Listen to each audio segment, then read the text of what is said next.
سمجھ میں آ گئی بات یہ بھی کہ نہیں؟ چوتھی بات اور بات مجھے بتلائیں، میرے محبوب کو اللہ نے خدا کی قسم اتنا پیارا بنایا، اتنا خوبصورت بنایا، اتنا حسین و جمیل بنایا، ساری دنیا کے حسن کو جمع کر کے ایک طرف رکھو، نبی کی انگلی کے حسن کو دوسری طرف، میرے نبی کی انگلی کے حسن کے برابر ساری دنیا کا حسن نہیں ہو سکتا۔ میرے نبی جس گلیوں سے جاتے تھے پوچھنے کی ضرورت نہیں ہوتی تھی، گلیاں بتاتی تھی یہاں اللہ کا رسول گزرا ہے۔ کیوں؟ اتنی خوشبو کہ حضرت آمنہ فرماتی ہیں جب یہ میرا بیٹا میرے پیٹ میں تھا تو میرے جسم سے اتنی خوشبو آتی تھی کہ میری ساس نے مجھے کہا بیٹی اتنی تیز عطر نہ لگایا کرو، تمہارے سسر سے محلے والے پوچھتے ہیں تمہارے گھر سے اتنی تیز عطر کی خوشبو کہاں سے آتی ہے، ہم نے آج تک اتنی تیز عطر، اتنی خوبصورت عطر کبھی بھی نہیں سونگھی۔ تو اب آپ کے سسر کو بتاتے ہوئے شرم آتی ہے کہ یہ میری ساس نے لگا ہے، شرم کے مارے بتا نہیں سکتے کہ ہماری ساس نے لگائی ہے، آپ اتنی تیز عطر کیوں لگاتی ہیں؟ انہوں نے کہا ساس جی یہ عطر کوئی نہیں ہے، میں نے کسی دکان سے نہیں خریدی، میں نے کسی مکان سے نہیں خریدی، مجھے کسی نے تحفہ نہیں دیا، یہ دنیا کی عطر نہیں، لگتا ہے کہ آنے والی مہمان کی کرامت نظر آ رہی ہے۔ جب سے یہ بیٹا میرے پیٹ میں آیا ہے میرے جسم سے خوشبوؤں کے فوارے اٹھتے ہیں، اور یہ بات نہیں، میرے آنے والے مہمان کی کرامت یہ ہے جب میں پانی بھرنے کنویں پر جاتی ہوں اور لڑکیاں میرے ساتھ ہوتی ہیں، وہ ڈول کو کنویں میں ڈالتی ہے تب پانی کو لاتی ہے، جب میں کنویں میں جاتی ہوں تو کنویں کا پانی میری قدموں میں خود آ جایا کرتا۔ یہ میرے محبوب کی شان ہے کہ انہوں نے فرمایا اور فرماتی ہے کہ آپ کو امی جان یہ بات بتاؤں آپ حیران ہوں گی کہ مکے کے سخت پتھروں پہ جب میں چلتی ہوں مجھے پھولوں سے زیادہ نرم محسوس ہوتے ہیں۔ یہ میرے نبی کی شان ہے، جہاں جہاں سے گزر گئے اللہ نے وہاں روشنیوں کے فوارے چھوڑ دیے، اور میں کہتا ہوں خدا کی قسم آج بھی جو خوشبو روزہ اقدس میں ہے دنیا کی کسی عطر کی دکان میں نہیں ہوگی، جو خوشبو آج بھی روزہ انور سے آ رہی ہے وہ اللہ کی جنت میں بھی نہیں ہوگی۔ آج بھی مدینے کی فضا میں جانے والے بتاتے ہیں کہ مدینے کی فضا میں عجیب خوشبو ہے۔ کیوں؟ نہیں سمجھے میں کہاں لے کے جا رہا ہوں؟ جہاں نبی موجود ہوں وہاں نبی کی خوشبو ہوتی ہے کہ نہیں؟ یہاں ہے ادھر تو لگانی پڑتی ہے۔ اور نبی کے پسینے کی عطر کیسی تھی کہ صحابہ جب نبی کو پسینہ آتا تھا صحابہ عطر کی شیشیوں میں اس کو محفوظ رکھتے تھے کہ جمعے کا دن آئے گا، عید کا دن آئے گا، لوگ دکانوں سے عطریں خریدیں گے، ہم نبی علیہ السلام کے پسینے والی عطر اپنے کپڑوں پہ لگائیں گے۔ اور پھر جب وہ صحابہ نبی کے پسینے کو اپنے کپڑوں پہ عطر کے طور پہ لگاتے تھے بڑے بڑے عطر فروش حیران ہوتے تھے کہ ایسی عطر تو ہم نے آج تک کبھی بھی نہیں سونگھی ہے۔ تو جہاں نبی ہوتے تھے وہاں خوشبوئیں نبی کی ہوتی تھی کہ نہیں؟ خدا کی قسم نبی آج یہاں موجود ہوتے، جس جگہ ہر جگہ موجود ہوتے تو ہر جگہ سے میرے محبوب کی خوشبوئیں معطر ہو رہی ہوتی، لیکن آ رہی ہے نہیں؟ کیوں نہیں آ رہی؟ کیوں نہیں آ رہی بتاؤ، آپ بتاؤ۔ کچھ کہہ رہے ہیں، سارے بولے نا۔ اگر موجود ہوتے تو خوشبوئیں آتی کہ نہیں؟ لیکن خوشبوئیں اب روزہ انور پہ خوشبو آتی ہے کہ نہیں؟ کیوں آتی ہے؟ وہاں موجود ہے تو وہاں آج بھی خوشبو آ رہی ہے، اور ایسی خوشبو کہ جو اللہ کی جنت میں بھی نہیں ہے۔ یہ بات یاد رکھنا، اے جنت تجھ میں حور و قصور رہتے ہیں، میں نے مانا کہ ضرور رہتے ہیں، میرے دل کا طواف کر کے دیکھ میرے دل میں حضور رہتے ہیں۔ جنت اپنی جگہ خوبصورت، جنت کا مقام اپنی جگہ، لیکن جو مقام نبی کے روزے کا ہے وہ خدا کی جنت کا بھی نہیں ہے۔ لوگ کہتے ہیں جنت کے دروازے کو دیکھ کے سکتہ طاری ہوگا، میں کہتا ہوں نبی کے دروازے کو دیکھ کے آج بھی سکتہ طاری ہوتا ہے۔ اللہ ہم سب کو زیارت کی توفیق نصیب فرمائے۔ تو جہاں نبی ہوتے تھے وہاں خوشبوئیں ہوتی تھی، تو یہاں خوشبو تو پھر ہے بھی نہیں۔ اور بولو اور سنو، عقیدہ ہے کہ نبی کی قبر مبارک جس جگہ پر ہے، جو جگہ میرے نبی کے جسم سے لگی ہوئی ہے، جو جگہ میرے نبی کے جسم سے ٹچ مس ہے، جو مٹی کے ذرات میرے نبی کے جسم سے لگے ہوئے ہیں، یہ مٹی کے ذرات عرش سے زیادہ بہتر ہیں، یہ مٹی کے ذرات عرش سے زیادہ قیمتی ہیں، یہ مٹی کے ذرات وہ مقام رکھتے ہیں جو عرش بھی نہیں رکھتا۔ کیوں؟ یہ جگہ کیوں اتنی بہتر ہے؟ نبی یہاں پر، نبی کا جسم یہاں پر، سمجھ رہے ہو نا کہاں جا رہا ہوں؟ نبی کا جسم یہاں پر مس ہے، نبی کا جسم یہاں پر ٹچ ہے، نبی کا مقام ہے یہاں پر، نبی آج بھی یہاں ہے۔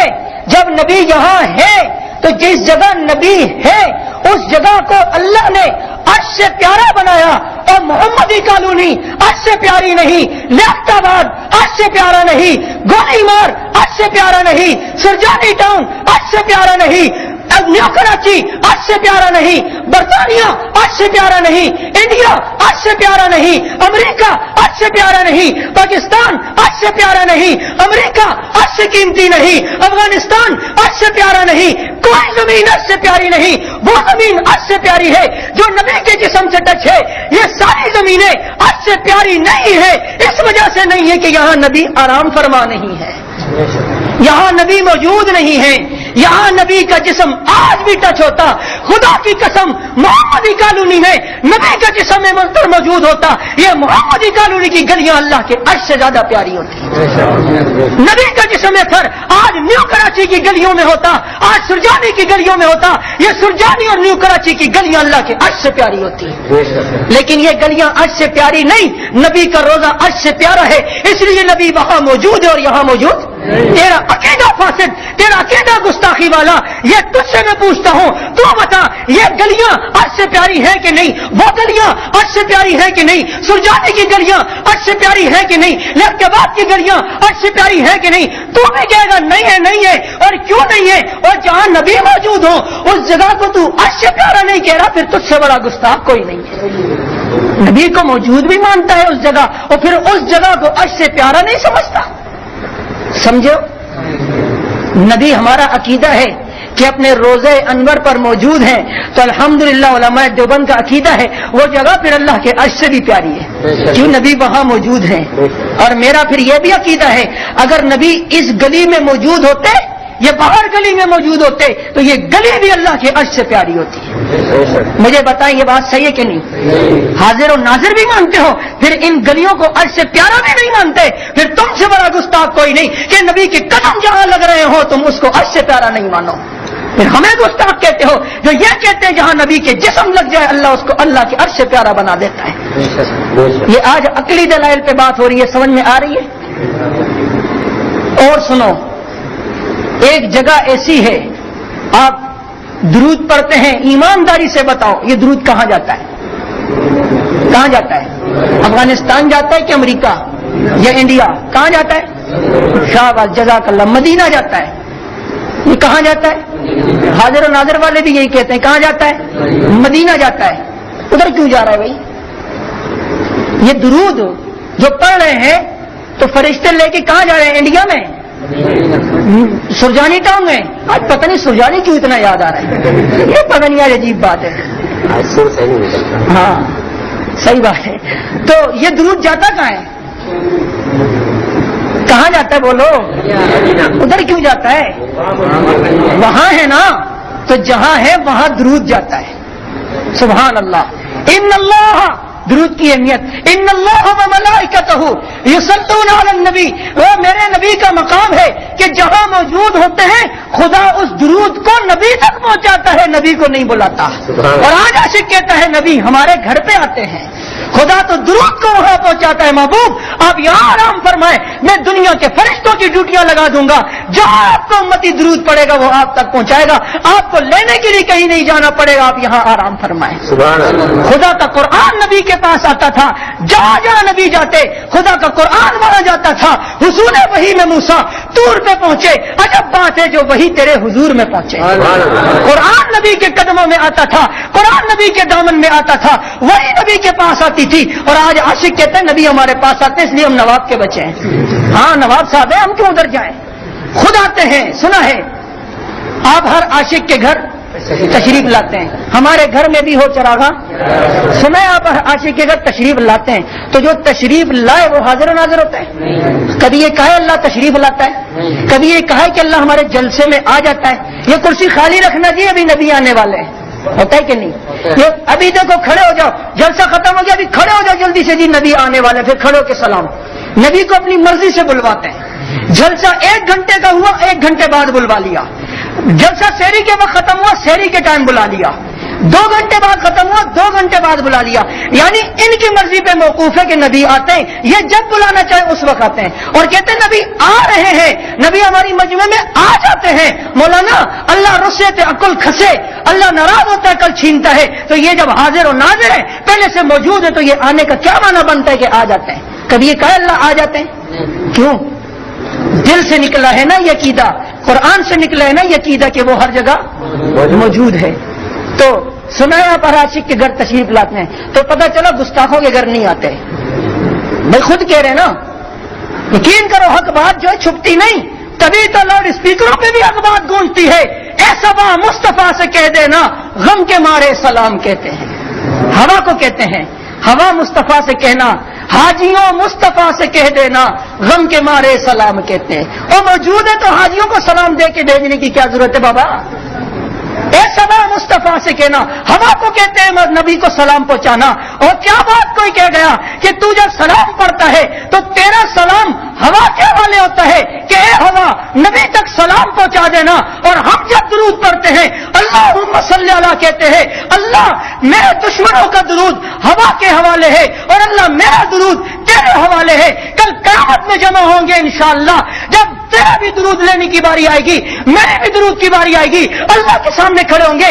اللہ کچھ درود دیا تھا, اللہ میرے سجن سے پوچھے گا تیرا درود کہاں ہے؟ وہ کہے گا صبا کو دیا تھا, ہوا کے حوالے کیا تھا. مجھ سے پوچھے گا, میں کہوں گا اللہ تیرے حوالے کیا تھا. تو اللہ کے حوالے جو چیز ہوتی ہے خدا اس کی حفاظت کرتا ہے. میرا درود جب اللہ کے حوالے, یقین ہے کہ اللہ اس درود کی حفاظت کرے گا, تو اللہ میرا درود دے دے گا.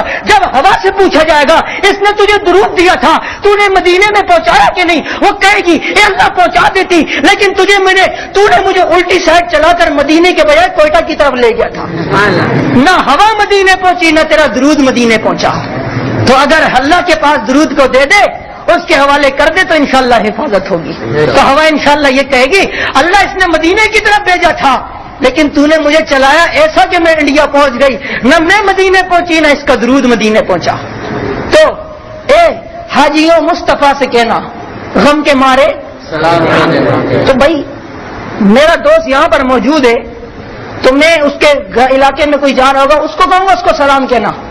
وہ کہے گا بابا تو سامنے ہے, اسی کو یہاں پر دے دے ادھر جا کے, کہ ادھر تو ہے ہی نہیں وہ. تو دل سے حق بات نکلتی ہے, بات یاد رکھنا.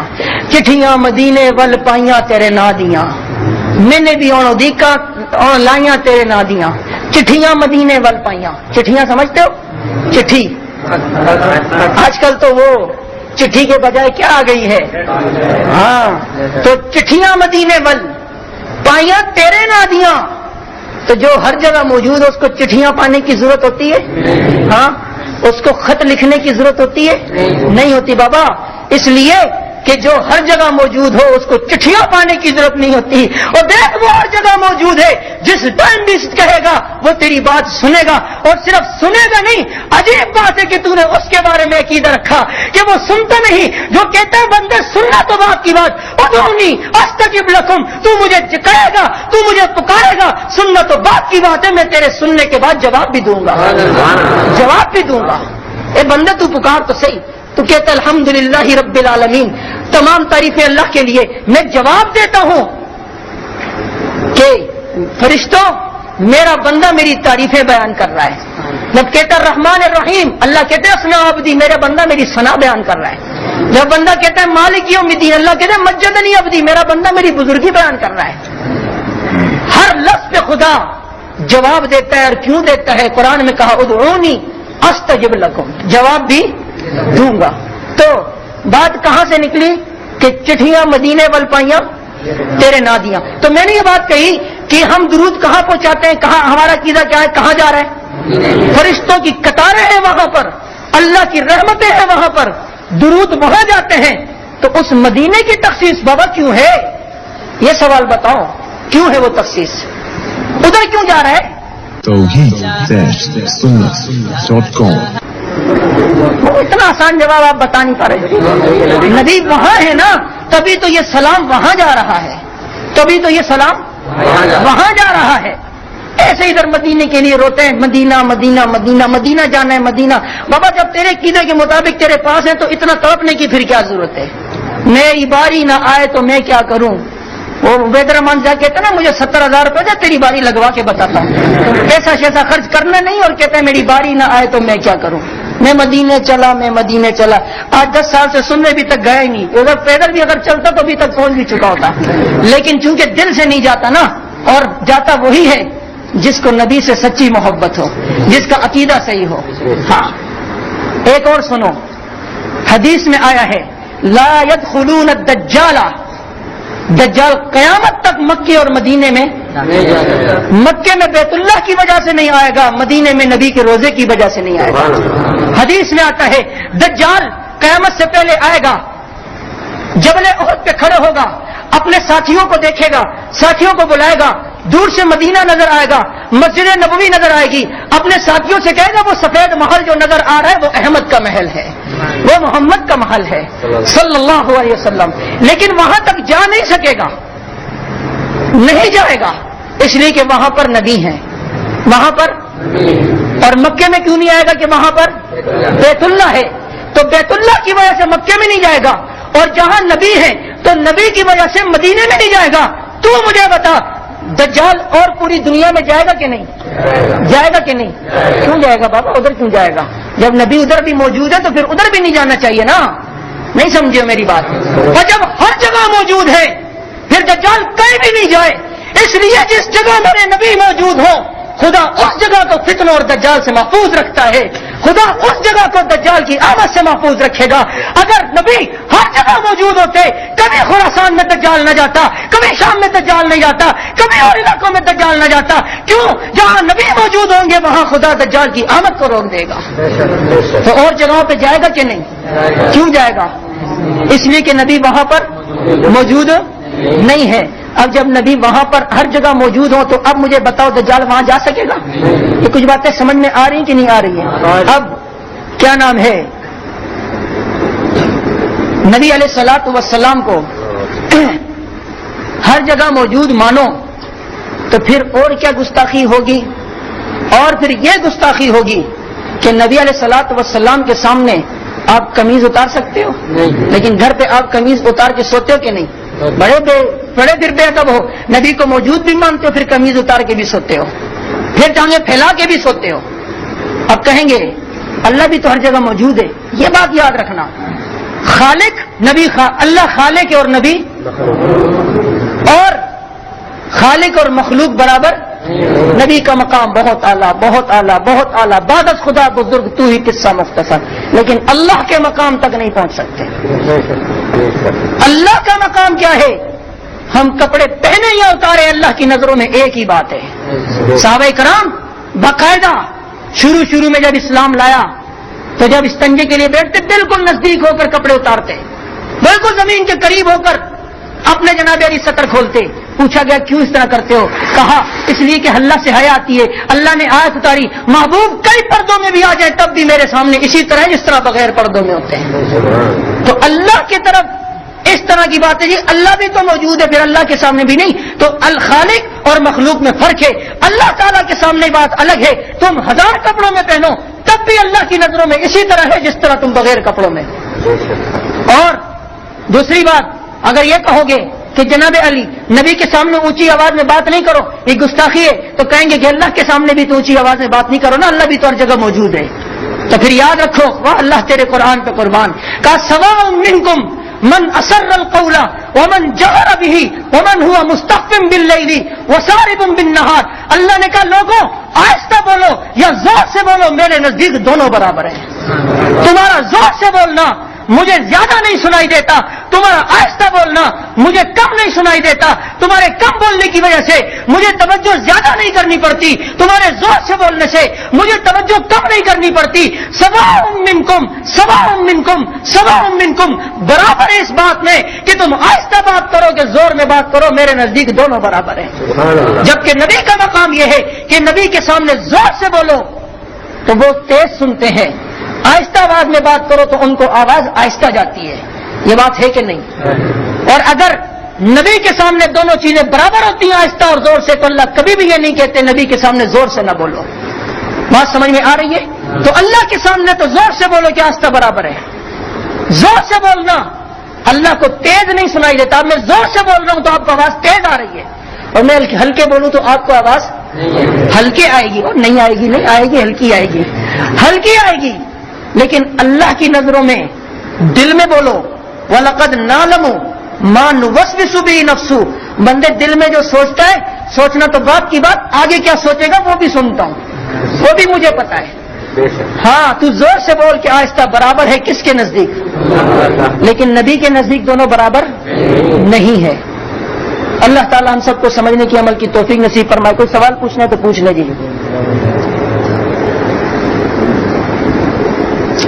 ارے پانی تو پینے دو یار۔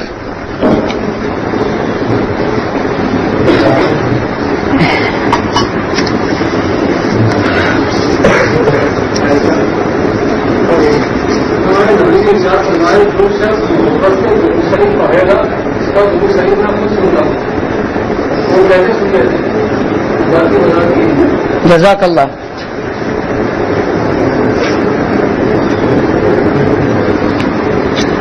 ساتھی نے سوال کیا ہے کہ حضور صلی اللہ علیہ وسلم نے فرمایا جو درود میرے اوپر محبت سے کوئی پڑھتا ہے تو اس کا درود،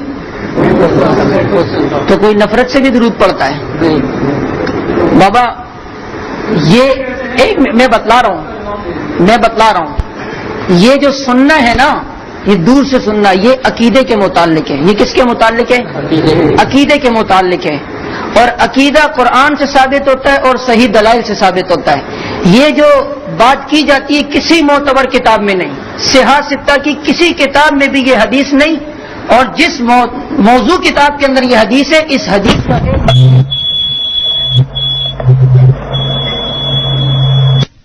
شیعہ ہے، تو جس حدیث کے راوی ایسے ہوں اور جو حدیث کسی کتاب میں نہ ہو تو وہ حدیث عقائد کے اندر نہیں چلتی۔ جس طرح یہ حدیث بعض لوگ پیش کرتے ہیں کہ حضور نے فرمایا اول ما خلق اللہ نوری، کہ اللہ نے سب سے پہلے نبی کا نور بنایا۔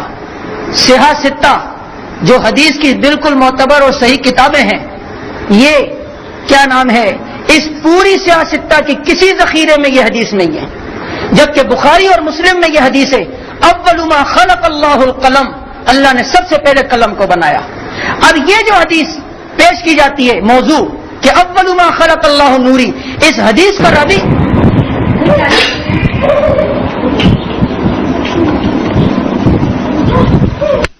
صحاف پر مبنی ہوتی ہے، موضوع حدیثیں ہوتی ہیں، ضعیف حدیثیں ہوتی ہیں، اور عقیدے کے اندر خبر واحد صحیح حدیث بھی قابل قبول نہیں ہے۔ احمد رضا خان نے بھی اپنی کتاب غالباً احکام شریعت میں یہ اصول لکھا ہے کہ عقیدے کے اندر خبر واحد ایک حدیث کی قسم ہے، وہ خبر واحد حدیث بھی قابل قبول نہیں ہے، اور خبر واحد حدیث وہ ضعیف اور موضوع حدیث سے کئی گنا بڑی ہوتی ہے۔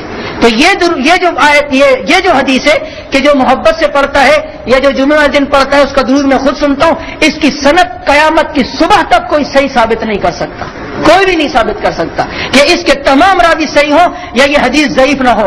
ایک خبر واحد حدیث سے عقیدہ ثابت کرنا صحیح نہیں تو موضوع حدیث سے عقیدہ ثابت کرنا کہاں سے صحیح ہے؟ اس طرح تو جعلی حدیثیں تو بنائی گئی ہیں، موضوع حدیثیں تو بنائی گئی ہیں، تو یہ حدیث کسی بھی جگہ سے ثابت اور کسی بھی معتبر روایت سے ثابت نہیں ہے۔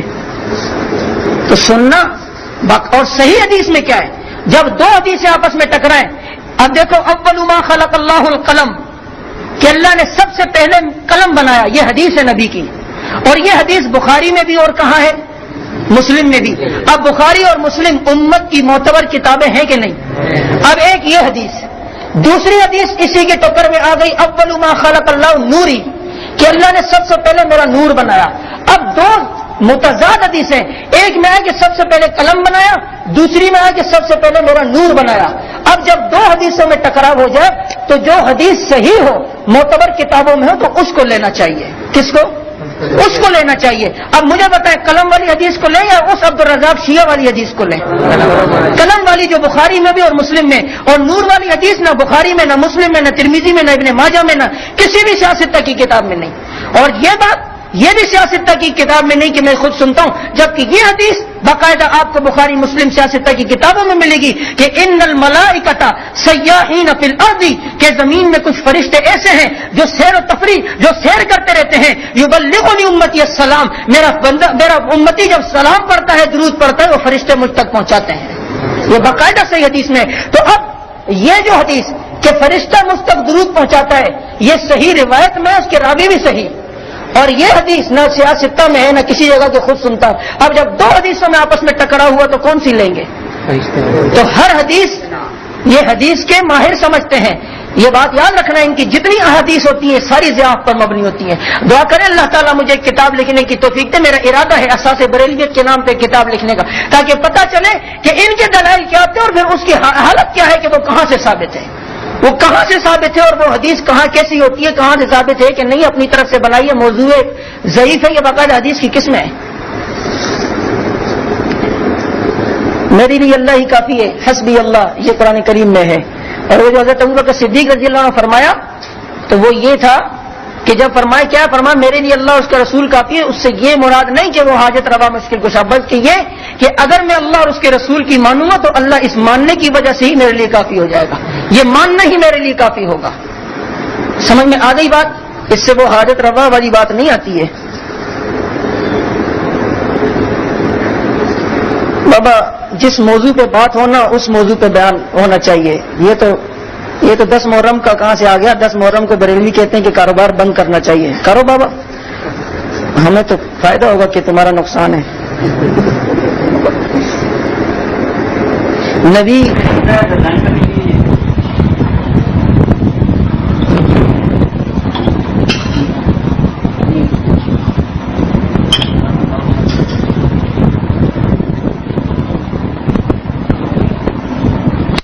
اس کی کیا تفصیل آپ کو اصول معلوم ہونا چاہیے. اصول ادھر کا یہی ہے کہ جس موضوع پہ بیان ہو اسی موضوع پر سوالات پوچھے جاتے ہیں, اور باقی موضوعات پہ سوال جب پوچھیں گے تو بالکل معمولی اور سرسری جواب ملے گا. وہ بھائی نے جو سوال پوچھا وہ موضوع کے متعلق تھا, اور یہ 3 پرچے ہیں, تینوں موضوع کے ہٹ کے. حضرت آپ ایگری ہو گئے؟ سمجھ میں آ گئی یا نہیں آئی؟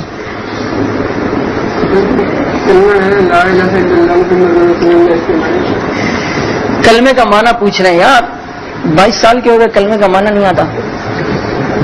خیر آتا تو ہے ان کو, لیکن وہ پوچھنا چاہ رہے ہیں کہ بعض لوگ حاضر ناظر کی دلیل دیتے ہیں لا الہ الا اللہ محمد الرسول اللہ, اللہ کے سوا کوئی معبود نہیں, حضور صلی اللہ علیہ وسلم اللہ کے رسول ہیں.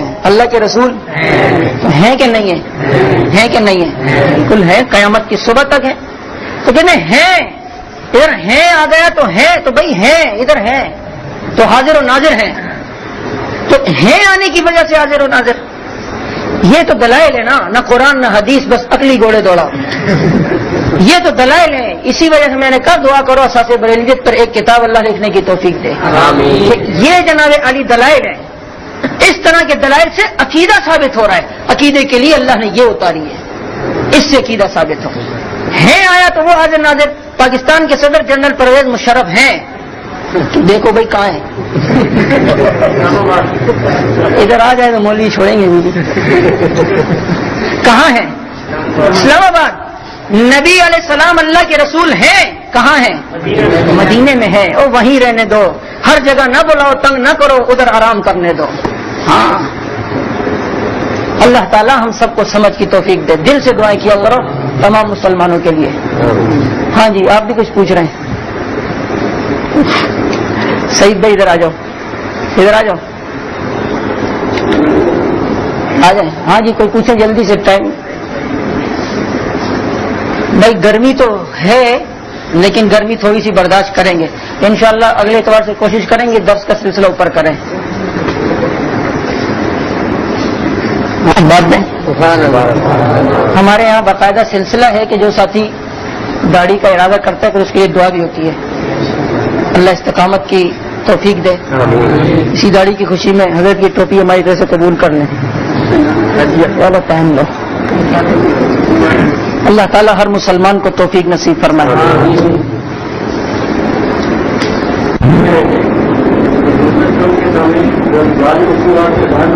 اچھا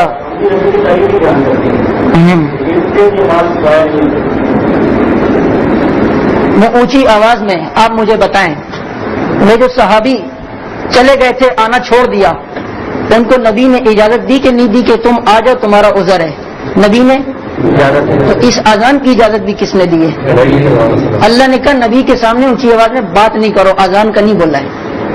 اذان کا عبادت کا نہیں بولا ہے. اونچی آواز میں چیخو نہیں چلاؤ نہیں. اور اذان چیخنا چلانا نہیں ہوتا اذان پڑھنا ہوتا ہے. قرآن کریم پڑھ سکتے ہیں باقاعدہ. حضرت عمر رضی اللہ تعالیٰ نے اونچی آواز میں قرآن کریم نہیں پڑھ لیتے نبی کے سامنے. وہ بات کرنے کا مسئلہ ہے کدھر کی بات کدھر کا جوڑ ہے. تو وہ میری مستقل کیسٹ بھی ہے رضا خانی مذہب اور اس کا رد ادھر بھی دیکھ سکتے ہیں. ساتھی نے سوال پوچھا ہے ادھر جی السلام علیکم نبی پڑھتے ہیں السلام علیکم. ارے کہ جب نبی موجود نہیں تو علی کا ایوہن نبی کیوں کہتے ہو بھائی؟ یہ بات یاد رکھنا. یہ میرے نبی جب آسمانوں پہ گئے تھے تو اللہ تعالیٰ نے فرمایا تھا محبوب کیا لے کر آئے ہو؟ تو نبی نے ہماری دنیا کی تو کوئی چیز نہیں. اللہ تین چیزیں ہیں التحیات للہ والصلوات. میری قول کی عبادت بھی تیرے نام پر ہوگی. میری بدن کی عبادت بھی تیرے نام پر. اور میرے مال کی عبادت بھی تیرے نام پر. اللہ نے کہا السلام علیکہ ایھا النبی. اے نبی آپ پر سلامتی ہو. اے نبی آپ پر سلامتی ہو. تو یہ اللہ کی بات ہم یہاں دہرا رہے ہیں. اتحیات میں بیٹھ کے وہ واقعہ دہرا رہے ہیں. تو اب اس واقعے کے الفاظ تو بدل نہیں سکتے نا. دیکھیں حضرت موسیٰ علیہ الصلوۃ والسلام نے فرعون کو یہ کہا تھا کہ وَإِنِّي لَأَظُنُّكَ يَا فِرْعَوْنُ مَصْبُورًا. اے فرعون میں تیرے بارے میں یہ گمان کرتا ہوں. تو اے فرعون میں تیرے بارے میں یہ گمان کرتا ہوں. اب یہی الفاظ قرآن میں ہے. ہر مسلمان اس ٹائم یہاں پڑھتا ہے کہ نہیں پڑھتا؟ تو کیا اس سے ہم مراد نعوذ باللہ یا کے آنے سے فرعون کو حاضر ناظر سے کہیں گے؟ وَإِنِّي لَأَظُنُّكَ ادھر بھی کاف آ رہا ہے یا فرعون کہ فرعون میں